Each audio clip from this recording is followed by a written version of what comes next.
Hello everyone, welcome to the Indian Economy Lecture Series.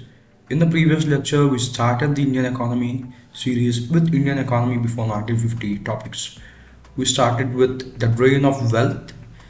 We discussed the opinions of few great economists like Dadabai and Naroji. And in this lecture, we'll discuss how the drain of wealth impacted India and also the Britain, and how the drain resulted in the destruction of India, and how Britain prospered with the money which it looted from India.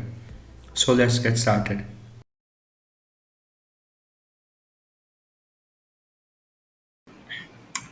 Let's start by discussing the effects of drain on England. A huge volume of drain of resources and capital from India to England resulted in a better standard of living in Britain. The drain resulted into huge investments in England's agriculture and industry after 1750. Literally, they are responsible for the agricultural revolution and the industrial revolution in 1750. After 1750, the England attained the takeoff stage of its growth. It grew by utilizing the resources drained out of India, sucking India's wealth. Huge amounts of remittances from British officials received by Britain households. Remittances means there are some Britain workers working in India.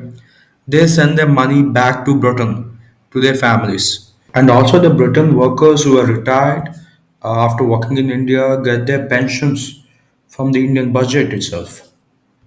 They invest that money in Britain, which empowered those people to devote on construction of roads, railways, and canals, even new inventions, and also for bringing rapid challenges in all different sectors of its economy.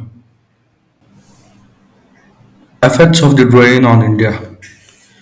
Huge drains of resources from India to England had resulted disastrous effects on our Indian economy and also on its people, on our people. Huge amounts of these resources, which could be invested in our country, were snatched and siphoned off to England. Huge public debt undertaken by the government and its payment of interest necessitated increasing tax burden on the people of India, which were highly regressive in nature. Let me tell you the estimates of Dadabhai Naroji. The tax burden in India during 1886 was 14.3% of its total income, which was very high as compared to 6.93% in England, according to Dadabhai Naroji.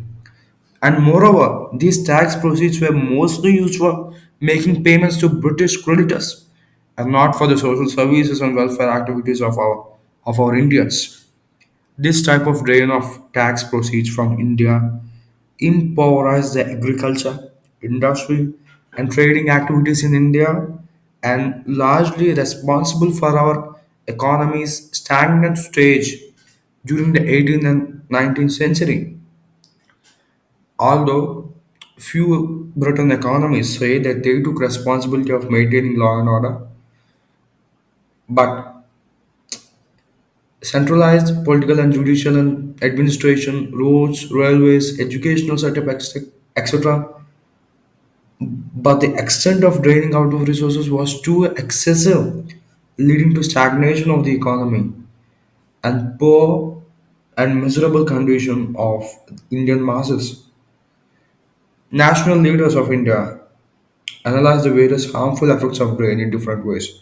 As we discussed in the previous lecture, as by Dadabai Naroji's opinion, the drain of resources was the major sole cause of India's poverty. Naroji, R.C. Datta, and S.N. Banerjee were also of the opinion that the drain had created harmful effects on the level of income and employment of India. The drain has resulted loss of generation of income and employment in our country.